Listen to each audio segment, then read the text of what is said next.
Hello दोस्तों, नमस्कार। मैं सचिन आपके अपने यूट्यूब चैनल जियो हिस्ट्री जीनियस में आपका स्वागत और ढेर सारा प्यारा प्यारा अभिनंदन करता हूं। सीधी सी बात है, मेरे चैनल का नाम आज मैं पहले तो चैनल के अपने नाम के ऊपर डिस्कस करूंगा कि मैंने नाम क्यों सोचा। ठीक है, देखिए सबसे पहले मेरे चैनल का नाम है जियो हिस्ट्री जीनियस। ठीक है, इस चैनल में आपको जियोग्राफी और हिस्ट्री का इतना अच्छा कंटेंट दिया जाएगा और इतने अच्छे आपके कॉन्सेप्ट क्लियर कराए जाएंगे कि आपको यूपीएससी लेवल का मैं आपको सिलेबस पूरा करवाऊंगा इसमें। ठीक है, अब देखिए हमारी अप्रोच क्या होगी, हमारा दृष्टिकोण क्या होगा। ठीक है, किसी भी सब्जेक्ट को पढ़ने के लिए उसे किस तरीके से पढ़ा जाए और क्या प्लानिंग होनी चाहिए। जैसे वो कहते हैं ना, किसी भी युद्ध में लड़ने से पहले हमें उसकी प्लानिंग बनानी पड़ती है कि वहाँ कैसे जाएंगे, अपनी थल सेना को आगे भेजेंगे या वायु सेना को आगे भेजेंगे या जल सेना को आगे भेजेंगे। तो प्लानिंग बहुत ही ज़रूरी होती है और हमारी अप्रोच। ठीक है, और मैं इतना प्यारा कंटेंट आपको दूंगा कि आपको जियोग्राफी ऐसी लगेगी कि आप अपनी याददाश्त भूल सकते हैं लेकिन आप जियोग्राफी नहीं भूलेंगे। ठीक है, तो देखिएगा मैं जियोग्राफी को सबसे पहले तो मैं आपको 4 तरीके से पढ़ाऊंगा और वो 4 तरीके क्या होंगे वो अभी मैं डिस्कस करूंगा आपके सामने। देखो, आज तक आप लोगों ने जियोग्राफी सिर्फ और सिर्फ 2 तरीके से पढ़ी होगी, वो मैं बताता हूँ कौन कौन से तरीके होंगे। लेकिन मैं आपको जियोग्राफी पूरी की पूरी 4 तरीके से पढ़ाऊंगा। यार, एक तरीके से भूल सकते हो आप, 2 तरीके से भूल सकते हो, 3 तरीके से भूल सकते हो, लेकिन चौथा तरीका ऐसा होगा जिसे आप कभी भी नहीं भूल सकते हैं। तो देखिएगा, पहला तरीका क्या होता है हमारे हैंड राइटिंग नोट्स, जो हम सदियों से पढ़ते आ रहे हैं। किसी भी विषय को जो हम पढ़ते हैं तो उसके हैंड राइटिंग्स नोट बनाते हैं, उसको याद करते हैं और एग्ज़ाम में उसी के ज़रिए से एग्ज़ाम पेपर को सॉल्व करते हैं। ठीक है, इसके बाद हमारा आता है मैपिंग। जियोग्राफी में मोस्ट इम्पोर्टेंट है मैपिंग। ठीक है, अगर आपको मैपिंग के बारे में नहीं पता है तो आप जियोग्राफी का 80% हिस्सा नहीं सीखे हैं। जब तक आपको मैपिंग नहीं आएगी तब तक आपको जियोग्राफी की ABCD नहीं आएगी। अब मैपिंग में क्या होता है, जैसे एंडीज चाचा कहाँ है, रॉकी ताऊ कहाँ है, हिमालय बाबा कहाँ है, ये सब आपको पता होने चाहिए ना। इनकी लोकेशन पता होनी चाहिए कि किस जगह या किस महाद्वीप पर ये स्थित हैं। जैसे दक्षिणी अमेरिका, उत्तरी अमेरिका, अफ्रीका और अपना ये भारत और ऑस्ट्रेलिया और रूस, ये कहाँ पे स्थित हैं, इन सब की लोकेशन का हमें पता होना चाहिए। ठीक है, इसके बाद आता है हमारा शॉर्ट ट्रिक।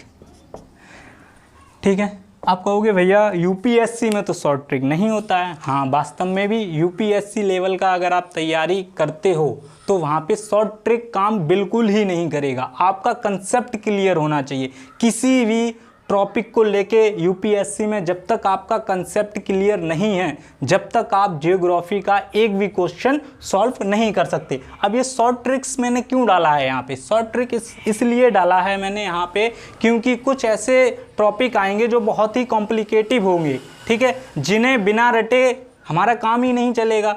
तो यार, रटने से बेटर है कि उनकी शॉर्ट ट्रिक बना ली जाए, उनको आसानी से याद कर लिया जाए। चौथा तरीका क्या होगा पढ़ने का, ये मैं अभी नहीं बताऊंगा, ये जब हमारी क्लास एंड होगी तब मैं इसको अनाउंसमेंट इसका करूंगा, क्योंकि ये बहुत ही यूनिक तरीका है जो आज तक यूट्यूब के इतिहास में और किसी भी एजुकेटर ने जियोग्राफी के बारे में इस लेवल तक नहीं सोचा है कि जियोग्राफी को इस लेवल पे भी हम पढ़ा सकते हैं। तो मैं वो आज लास्ट में जब हमारी क्लास का एंड होगा तब मैं इसका अनाउंसमेंट करूंगा कि किस तरीके से हम ये चौथा वाला भाग आप लोगों के सामने प्रस्तुत करेंगे। तो हमारी अप्रोच क्या होगी, सबसे पहले हम जियोग्राफी का full syllabus hand writings note से करेंगे। उसके बाद दूसरा नंबर मैपिंग से पूरा जियोग्राफी को क्लियर करेंगे। उसके बाद कुछ छोटे छोटे टॉपिक होते हैं, जैसे खनिज हो गया, ठीक है, कृषि हो गई, ठीक है, परिवहन हो गए,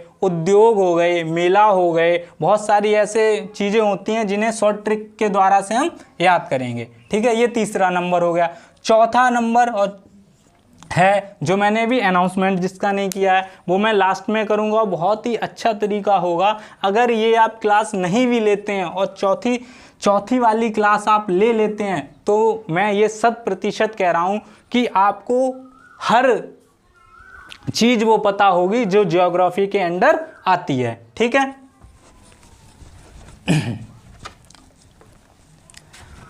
अच्छा, आज हमारा ज्योग्राफी का इंट्रोडक्शन का क्लास है, तो आज हम ज्योग्राफी के बारे में कुछ इंट्रोडक्शन देंगे और ज्योग्राफी का एक प्लानिंग और अप्रोच और हमारा कंटेंट, इसके हिसाब से हम ज्योग्राफी को आगे पढ़ेंगे। तो देखिएगा जियोग्राफी। ठीक है। आप कहोगे भैया ये ज्योग्राफी क्या होता है, तो सभी लोगों को पता है कि जियो धन ग्राफी। ठीक है। जियो का मतलब भी सभी लोग जानते हैं अर्थ। ठीक है। और ग्राफी का मतलब होता है स्टडी।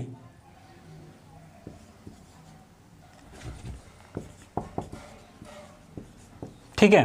तो स्टडी ऑफ अर्थ, ठीक है, पृथ्वी का अध्ययन करना ही ज्योग्राफी कहलाता है। जियो का मतलब एक और तरीके से लगा सकते हैं, समथिंग फॉर रिलेटेड अर्थ।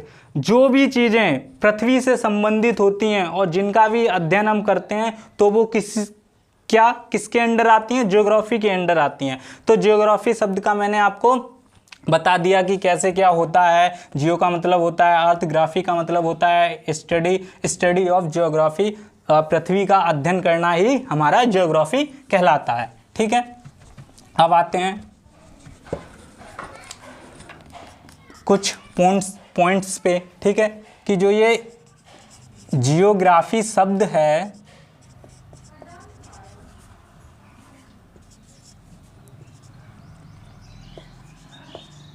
इसका उपयोग सबसे पहले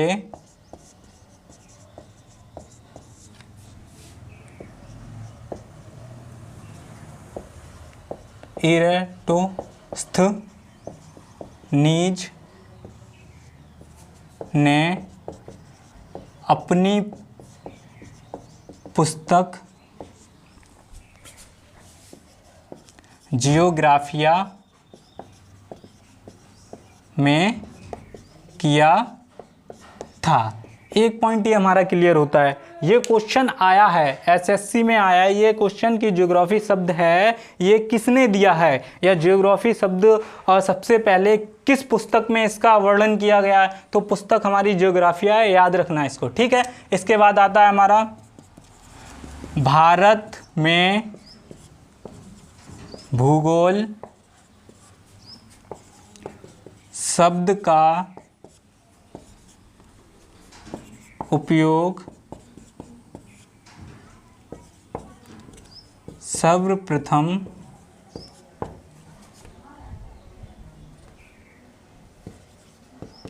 आर्यभट्ट ने अपनी पुस्तक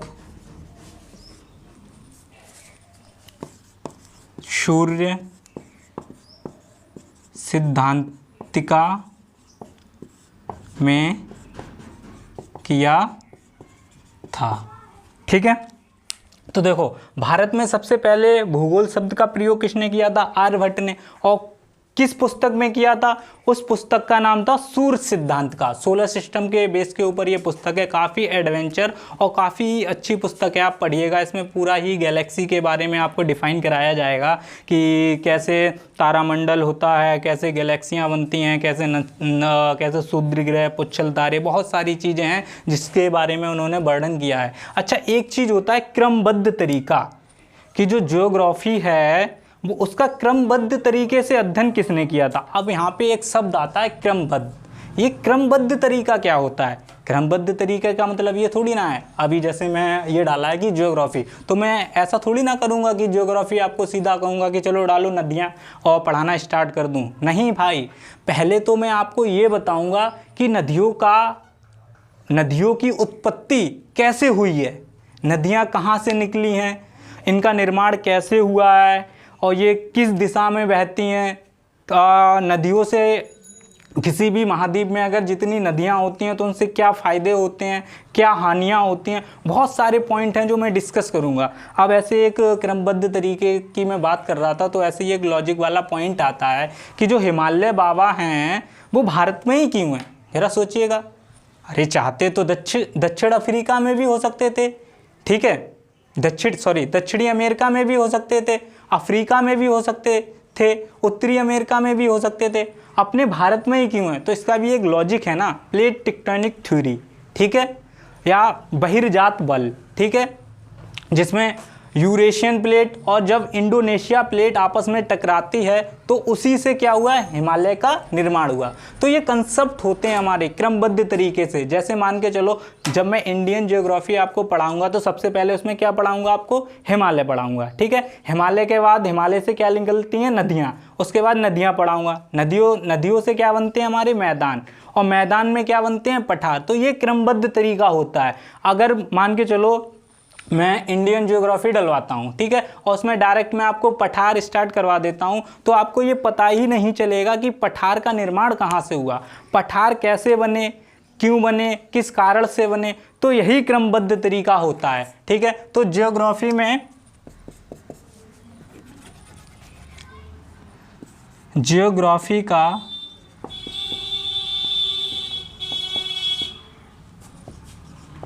क्रमबद्ध अध्ययन हैकेटियस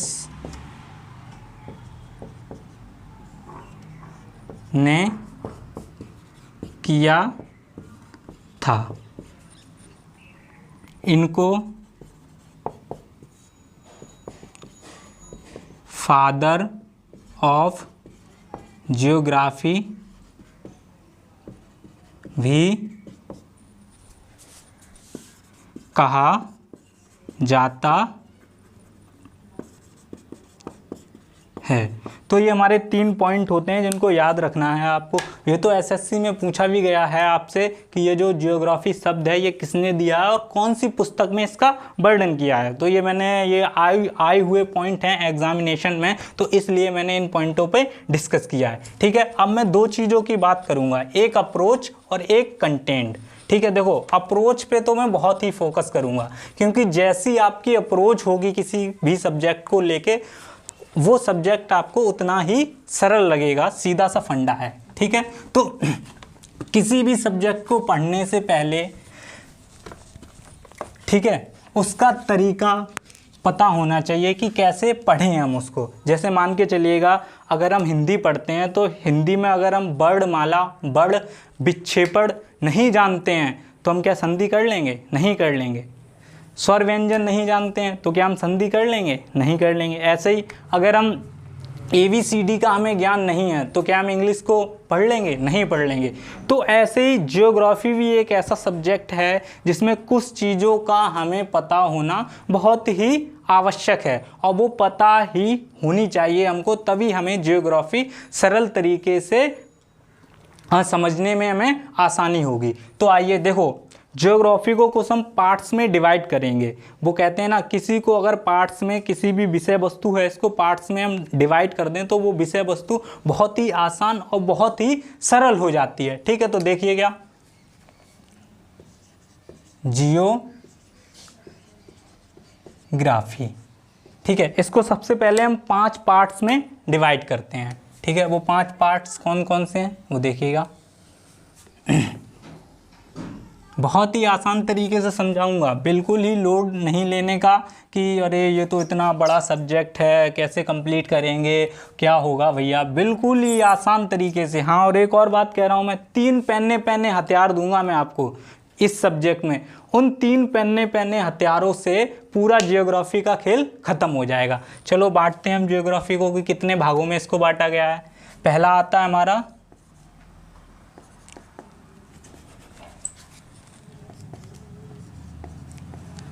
फिजिकल जियोग्राफी,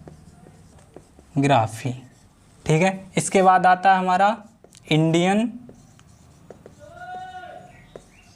जियोग्राफी। ठीक है, इसके बाद हमारा आता है वर्ल्ड जियोग्राफी। ठीक है, इसके बाद आएगा हमारा ह्यूमन जियोग्राफी। ठीक है, इसके बाद आता है हमारा इकोनॉमिक जियोग्राफी।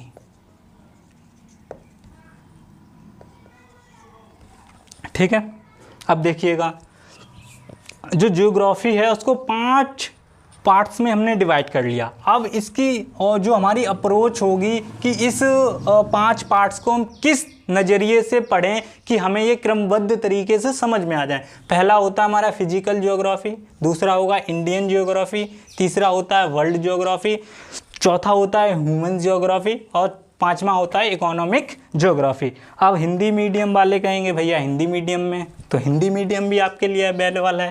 पहला होता है भौतिक भूगोल,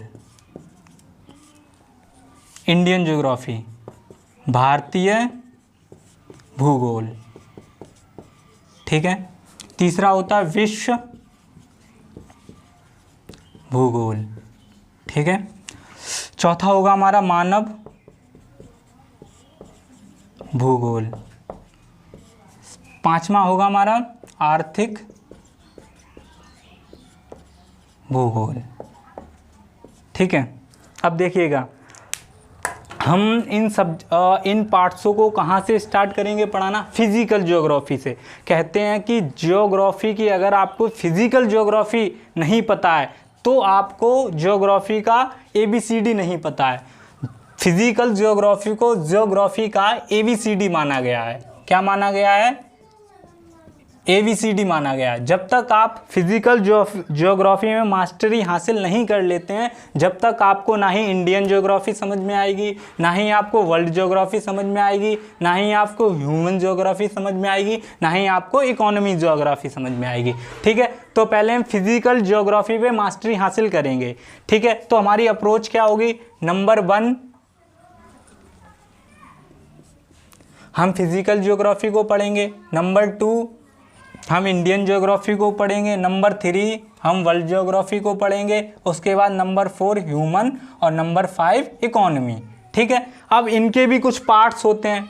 लोडली बिल्कुल नहीं लेना है कि भैया आपने तो इसको भी पाँच पार्ट्स में बांट दिया है और फिर आप फिजिकल ज्योग्राफी को भी 5 भागों में बांटेंगे, इंडियन ज्योग्राफी को भी 5 भागों में बांटेंगे। मैंने आपसे पहले ही कहा है 3 पेन्ने हथियार दिए हैं, उन 3 पेन्ने हथियारों से ही पूरी ज्योग्राफी का खेल ख़त्म हो जाएगा और शिकार करेंगे हम। ऐसे नहीं कि 3 पेन्ने हथियार हैं तो वो रखे नहीं, उन 3 पेन्ने हथियारों से हम जो टॉपिक होंगे उनका शिकार करेंगे। और वो बहुत ही नॉर्मल पेन्ने से हथियार हैं जिसे हम बचपन से पढ़ते आ रहे हैं, क्लास 5 से 4 से पढ़ते आ रहे हैं, लेकिन आज तक उन हथियारों को हमारे सामने किसी ने सही कंटेंट के साथ प्रस्तुत ही नहीं किया जिससे हमें ज्योग्राफी बहुत ही आसान लगे। ठीक है, तो देखिएगा ये आज इसका मैं यहीं से हम पढ़ना स्टार्ट करेंगे, तो इसको मैं अभी बाद में बताऊंगा। पहले हम इसके भाग बताते हैं कि इसे हम कैसे पढ़ेंगे। पहले हम पढ़ेंगे राजनैतिक भूगोल इसमें। ठीक है, दूसरा हम पढ़ते हैं भौतिक भूगोल। ठीक है, आप कहोगे कि भैया ये राजनीतिक भूगोल क्या होता है? जैसे क्वेश्चन आता है कि जो भारत है उससे जो देश, बहुत सारे देशों की सीमाएं लगती हैं, तो ऐसा कौन सा देश है जिसकी सबसे कम सीमा लगती है, ऐसा कौन सा देश है जिसकी सबसे ज़्यादा सीमा लगती है? तो वो ऐसा कौन सा देश है? अफगानिस्तान ऐसा देश है जिसकी सबसे कम सीमा लगती है 95 किलोमीटर। ठीक है, और बांग्लादेश एक ऐसा देश है जिसकी सबसे ज़्यादा सीमा लगती है हमारे भारत से। तो यही राजनीतिक फैक्चुअल होते हैं कुछ। भौतिक भूगोल क्या होता है? जैसे हिमालय हो गया, मालवा के पठार हो गए, ठीक है, पहाड़ियाँ हो गई, द्वीप हो गए, अंडमान निकोबार हो गए, ठीक है, रिवर सिस्टम हो गया, ये सब चीज़ें हम पढ़ेंगे। ठीक है, भौतिक में। ऐसे ही हम विश्व के भूगोल में पढ़ेंगे, तो विश्व के भूगोल में भी सेम होगा, राजनीतिक भूगोल। ठीक है, उसके बाद भौतिक भूगोल। ठीक है, अब देखो मानव भूगोल में क्या होता है। मानव भूगोल में सबसे पहले हमारी आती है जन जातियाँ, उसके बाद जन संख्या, उसके बाद आवास, उसके बाद बोलियाँ।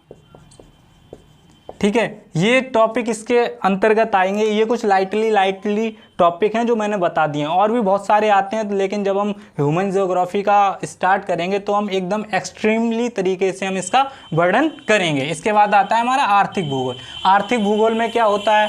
आर्थिक भूगोल में हमारा होगा सबसे पहले आपके पशु पालन। ठीक है, उसके बाद होगा कृषि। ठीक है, उसके बाद हमारा होगा कारखाने। ठीक है, उसके बाद होगा हमारा परिवहन। जैसे परिवहन का मतलब क्या होता है, यातायात से संबंधित, जैसे रेल परिवहन हो गया, यातायात परिवहन हो गया। ठीक है, और वायु वाला परिवहन हो गया। बहुत सारी ऐसी चीज़ें हैं जो इसके अंतर्गत आएंगी। जैसे भारतमाला प्रोजेक्ट के बारे में बात करेंगे, नॉर्थ कॉरिडोर, साउथ कॉरिडोर, इसके बारे में हम बात करेंगे। इसके बाद आता है खनिज। ठीक है, इसके बाद आएंगे हमारे उद्योग। ठीक है, ये बहुत सारी चीज़ें आएंगी हमारी। ठीक है, तो सबसे पहले हमारा अप्रोच होगी फिजिकल जियोग्राफी को पढ़ेंगे। क्यों पढ़ेंगे फिजिकल जियोग्राफी को, क्योंकि भाई यहीं से तो हम सीखेंगे कि नदियों का निर्माण कैसे हुआ, गैलेक्सी का निर्माण कैसे हुआ, ग्रह का निर्माण कैसे हुआ, तारों का निर्माण कैसे हुआ, पुच्छल ताराओं का निर्माण कैसे हुआ, हमारी पृथ्वी पर वाटर कहाँ से आया। ये सब चीज़ें यहीं से पढ़ेंगे हम। ठीक है, जब हम इतना पढ़ लेंगे फिजिकल ज्योग्राफी को, उसके बाद हम इंडियन ज्योग्राफी को पढ़ेंगे, उसके बाद वर्ल्ड ज्योग्राफी को पढ़ेंगे, उसके बाद मानव भूगोल को पढ़ेंगे, उसके बाद आर्थिक भूगोल को पढ़ेंगे। तो यही अप्रोच होगी हमारी। ठीक है, तो अभी हम क्या भौतिक भूगोल से स्टार्ट करेंगे। ये हम क्या, जब हम भौतिक भूगोल का पूरा सिलेबस पूरा कर लेंगे, उसके बाद इंडियन, वर्ल्ड, ह्यूमन और इकोनॉमी स्टार्ट करेंगे। तो सबसे पहले हम फिजिकल ज्योग्राफी बताते हैं कि फिजिकल ज्योग्राफी को कितने भाग में डिवाइड किया गया है।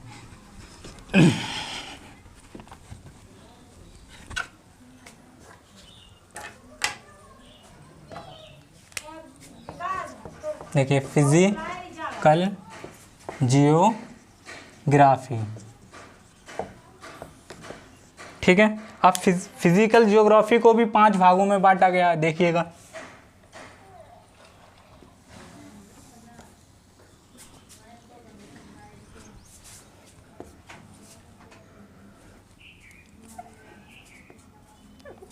सबसे पहले होता है हमारा कॉस्मोलॉजी। ठीक है, इसके बाद होता है हमारा जियोमॉर्फोलॉजी। ठीक है, इसके बाद होगा हमारा क्लाइमेटोलॉजी। ठीक है, इसके बाद हमारा होगा ओशियोनोग्राफी। इसके बाद हमारा होगा बायोस्फीयर। ठीक है, अब कहोगे भैया ये तो इंग्लिश में बता दिया, हिंदी में बताओ। तो चलो हिंदी में आते हैं। कॉस्मोलॉजी को कहते हैं हम ब्रह्मांड भूगोल। ठीक है, जियोमॉर्फोलॉजी को कहेंगे हम स्थल मंडल। ठीक है, क्लाइमेटोलॉजी को कहेंगे हम वायु मंडल। ठीक है, ओशियोनोलॉजी को कहेंगे हम जल मंडल। ठीक है, इसके बाद बायोस्फीयर को कहेंगे हम जैव मंडल।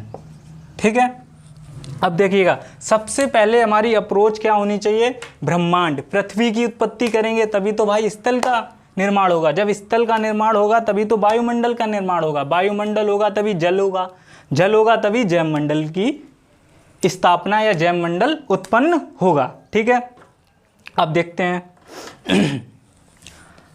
अब जो टॉपिक आएंगे ब्रह्मांड भूगोल में, वो मैं कुछ डिस्कस करूंगा। सबसे पहले आएगा हमारा ब्रह्मांड की उत्पत्ति। ठीक है, इसके बाद हमारा आएगा बिग बैंग सिद्धांत। ठीक है, इसके बाद हमारा आता है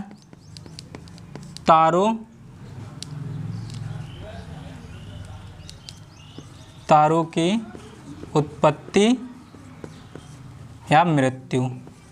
ठीक है, इसके बाद हमारा आता है ग्रह, इसके बाद आएगा उपग्रह, इसके बाद हमारा आएगा पुच्छल तारे, इसके बाद हमारा आएगा ग्रहण। ठीक है, इसके बाद हमारे आएंगे पृथ्वी की गतियाँ। ठीक है, इसके बाद ऋतु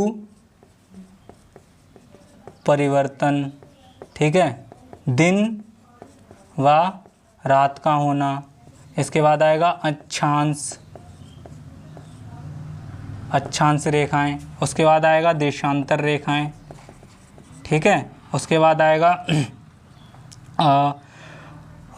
अक्षांश रेखाएं हो गया, देशांतर रेखाएं हो गया, समय।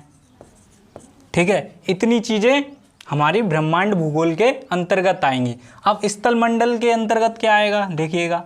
स्थल मंडल के अंतर्गत आता है पहले पृथ्वी की आंतरिक संरचना।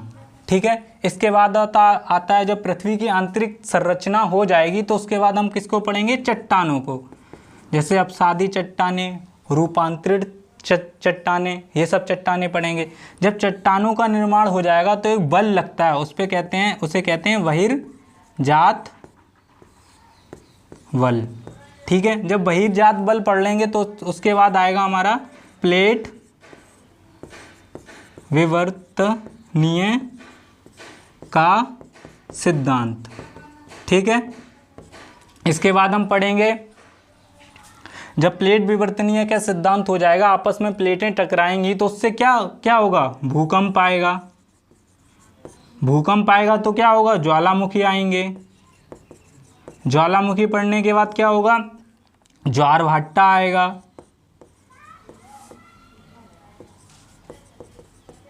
ठीक है, इतनी चीज़ों का हम इसमें डिस्कस करेंगे। इसके बाद आता है वायुमंडल में। वायुमंडल में सबसे पहले वायुमंडल की परतें हो जाएगा। ठीक है, इसके बाद विंड पवनें, पछुआ पवनें, स्थानीय पवनें, ठीक है, जेट स्ट्रीम, इन सारी चीज़ों का वर्णन करेंगे। उसके बाद आता है हमारा वायुदाब पेटियाँ। उसके बाद आएगा चक्रवात। ठीक है, उसके बाद आएगा हमारा मौसम में परिवर्तन। ठीक है, मौसम। उसके बाद बादलों का बनना। ठीक है, उसके बाद वर्षा का होना। उसके बाद बिजली का कड़कना। बहुत सारी चीज़ें हैं जो वायुमंडल के अंतर्गत आती हैं। उसके बाद हमारा होगा जलमंडल। जलमंडल में क्या आएगा, समुद्र के उच्चावच। आप कहोगे भैया ये समुद्र के उच्चावच क्या होते हैं। भैया समुद्र में भी पहाड़ होते हैं, समुद्र में भी घाटियाँ होती हैं, समुद्र में भी पर्वत होते हैं। तो वही इसमें आपको मैं एक्सप्लेन करूँगा कि समुद्र के उच्चावच क्या होते हैं। ठीक है, उसके बाद पढ़ेंगे हम समुद्र की तरंगें व धाराएं। ठीक है, इसके बाद हमारा होगा प्रशांत महासागर, हिंद महासागर, अटलांटिक महासागर,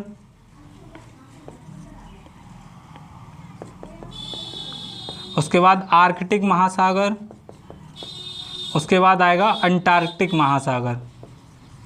ठीक है, ये 5 महाद्वीपों का हम फुल एक्सप्लेनेशन ओशियोनोग्राफी में करेंगे। ठीक है, इसके बाद आएगा जैव। अच्छा, जैव मंडल क्या होता है, देखो जब हम ज्योग्राफी पूर्ण रूप से इसको हम पढ़ते हैं तो हमारा इन्वायरमेंट ऑटोमेटिकली ही कंप्लीट हो जाता है। यूपीएससी में क्या कहते हैं 12 सब्जेक्ट होते हैं और कैसे कंप्लीट करेंगे क्या करेंगे, तो भाई ज्योग्राफी पढ़ने ही से आपके 3-4 सब्जेक्ट कंप्लीट हो जाएंगे। किसी दिन मैं वीडियो बनाऊंगा कि सब्जेक्टों का लिंकअप कैसे करते हैं। अगर आप सब्जेक्टों का लिंकअप और या आप कॉन्सेप्ट का लिंकअप करना सीख गए ना तो आप किसी भी सब्जेक्ट में मास्टरी हासिल कर लेंगे। ठीक है, अब देखो जैव मंडल क्या होता है, इसमें आपका पर्यावरण आता है। ठीक है, आपके पर्यावरण के संरक्षण आ जाएंगे। ठीक है, इसमें आपकी ओजोन परत आ जाएगी। ठीक है, इसमें सम्मेलन आ जाएंगे। ठीक है, बहुत सारी चीजें हैं जो इसके अंतर्गत आ जाएंगी। ठीक है, तो देखो पहले तो हम ब्रह्मांड भूगोल पढ़ेंगे। ठीक है, उसके बाद स्थल मंडल पढ़ेंगे, उसके बाद हम वायुमंडल पढ़ेंगे। ठीक है, उसके बाद जलमंडल पढ़ेंगे, उसके बाद जैव मंडल पढ़ेंगे। ठीक है, अब देखो अब इतना ब्रॉडली ये सिलेबस हो गया है तो हम इसको कैसे पढ़ेंगे। इसी के लिए मैं बार बार कह रहा हूँ कि इसके 3 पन्ने हथियार दूंगा मैं, जिसके द्वारा से ये पूरी ही फिजिकल ज्योग्राफी चुटकियों में ख़त्म हो जाएगी। तो देखिएगा, स्क्रीनशॉट ले लीजिएगा पहले तो आप पूरे सिलेबस का कि मैं फिजिकल ज्योग्राफी के बारे क्या क्या और कैसे कैसे सिस्टम से पढ़ाऊंगा। तो देखो सबसे पहले हमारी अप्रोच होनी चाहिए, सबसे नंबर 1 पे हम ये पढ़ेंगे, उसके बाद नंबर 2 पे ये पढ़ेंगे, नंबर 3 पे हम क्लाइमेटोलॉजी पढ़ेंगे, नंबर 4 पे ओशियानोलॉजी पढ़ेंगे, नंबर 5 पे हम पढ़ेंगे बायोस्फीयर पढ़ेंगे। ठीक है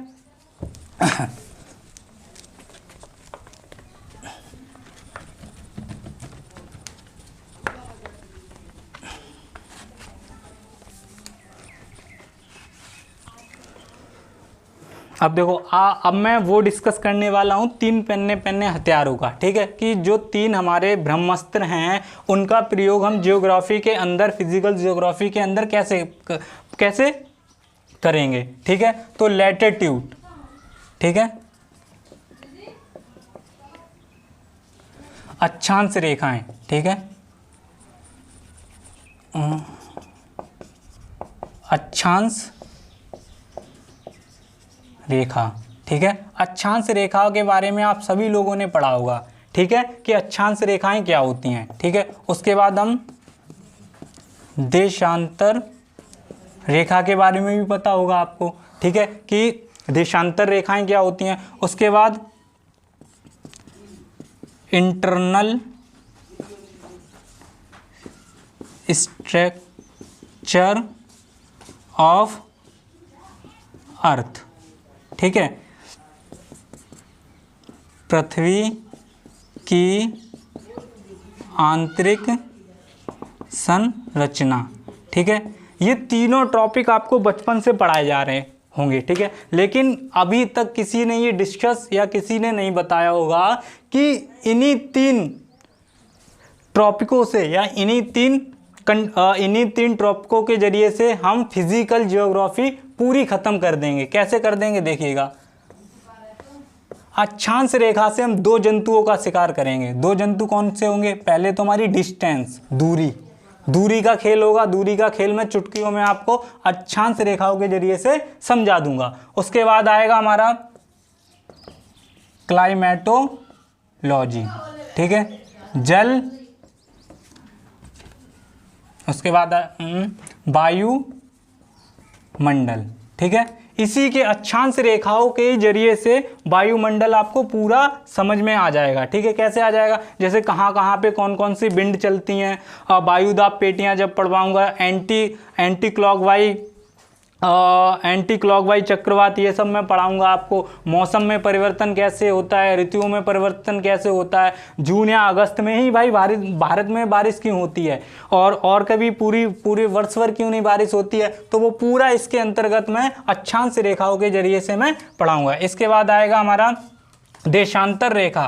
ठीक है, देशांतर रेखा में होगा आपका टाइम कॉन्सेप्ट।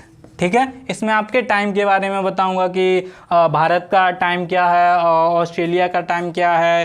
भारत का टाइम सभी टाइमों से 5.5 घंटे आगे चलता है, ये वो बहुत सारी चीज़ें ऐसी बताऊंगा। ठीक है, उसके बाद मोस्ट इम्पोर्टेंट आता है पृथ्वी की आंतरिक संरचना। देखो इसके जरिए से तो हम इतने सारे जंतुओं का शिकार करेंगे कि आप गिन नहीं सकते हो। ठीक है, कौन कौन से जंतु होंगे? पहले तो होगा पृथ्वी की आंतरिक संरचना। ठीक है, उसके बाद आ जाएगा हमारा स्थल मंडल। अब जहाँ स्थल मंडल आता है तो उसमें तीन चीज़ें आती हैं। पहला होता है मैदान, दूसरा होता है पर्वत और तीसरा होता है पठार। ठीक है, जब स्थल मंडल में हम मैदान, पर्वत, पठार को हम ज्ञात कर लेंगे तो उसके बाद हमारा आएगा ज्वालामुखी, उसके बाद आएगा भूकंप। ठीक है, उसके बाद आएंगे ज्वार भाटा, उसके बाद हमारा आएगा चुंबकत्व।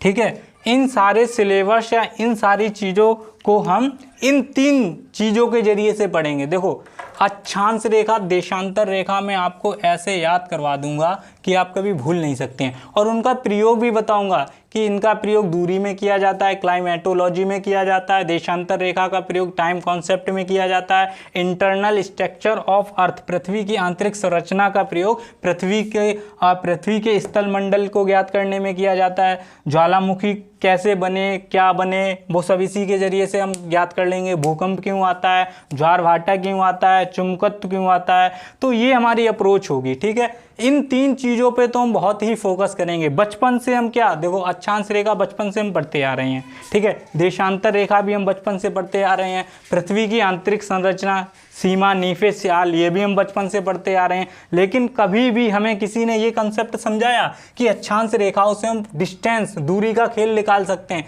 पूरी क्लाइमेटोलॉजी का यूं ख़त्म कर सकते हैं। उसके बाद देशांतर रेखाओं से तो चलो ये तो सभी बताते हैं कि टाइम कॉन्सेप्ट इससे निकलता है, लेकिन पृथ्वी की आंतरिक संरचना से हम क्या क्या, स्थल मंडल, मैदान, पर्वत, पठार, ज्वालामुखी, भूकंप, ज्वारभाटा और चुंबकत्व, इन सभी चीज़ों को हम यूं एक्सप्लेन करेंगे। यूं आज हमारी इंट्रोडक्शन की क्लास थी, आज यही हमारी अप्रोच होगी जो भी हमारी आगे क्लासेस आएंगी। कि देखो, वो कहते हैं ना, पढ़ाई पढ़ने से पढ़ाई नहीं आती है। वो आजकल क्या हो गया, इतना कंपटीशन हो गया है कि स्मार्ट स्टडी की हमें ज़रूरत है। ठीक है, देखो, स्टडी तो सभी बच्चे करते हैं, लेकिन जो स्मार्ट स्टडी करता है वही बच्चा सिलेक्शन पाता है। तो हमें स्मार्ट स्टडी ही करनी होगी। ठीक है, अब मैं वो लास्ट क्लास अनाउंस करने वाला हूँ जो मैंने आपको बताया था कि वो किस तरीके से मैं वो लास्ट क्लास आपकी लूँगा।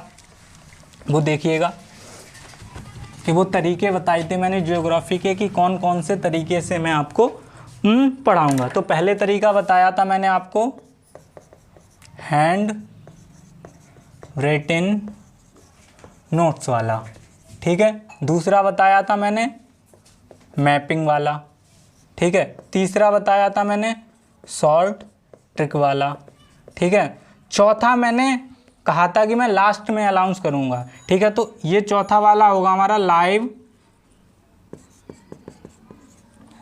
Place event classes. कहोगे ये भैया क्या तरीका है, लाइव इवेंट प्लेस क्लासेस, इसका मतलब क्या है? ठीक है, तो इसका मतलब ये है, जैसे मान के चलिए हम रिवर में गंगा रिवर सिस्टम को पढ़ रहे होंगे। जब ये क्लासेस चलेंगी तो क्या होगा, पूरी गंगा की मैं डिस्कवरी करूंगा। जैसे भी मैं क्लास ले रहा हूँ ऐसे ही क्लास लूँगा, लेकिन मेरे पीछे बैकग्राउंड या मेरे पीछे क्या होगा, गंगा नदी को मैं डिस्कवर करूँगा कि गंगा नदी में कौन कौन से मछलियाँ रहती हैं, गंगा नदी से हमारे देश को क्या फ़ायदे हैं, गंगा नदी में कौन कौन सी वनस्पतियाँ उगती हैं, गंगा नदी का जल इतना पवित्र क्यों है। और ऐसे ही हिमालय, जब मैं हिमालय को पढ़ाऊँगा इस क्लासेस में, लाइव प्लेस इवेंट क्लासेस में, तो हिमालय पे जाके ही हम हिमालय को पढ़ेंगे। जैसे हिमालय में लोग कैसे रहते हैं, उनका खाना क्या है, ठीक है, वहाँ की वनस्पतियाँ क्या हैं, वहाँ के जीव जंतु क्या हैं, वहाँ के आवास क्या हैं, वहाँ के पेड़ पौधे क्या हैं, वहाँ की बोलियाँ क्या हैं। ये बहुत सारी चीज़ें हैं जो हम डिस्कवर करेंगे, ठीक है, ठीक है, डिस्कवर करेंगे हम अपनी लाइव प्लेस इवेंट क्लासेस में, ठीक है। तो आज के लिए धन्यवाद और अपना और अपनों का ख्याल रखिएगा। जय हिंद, जय भारत।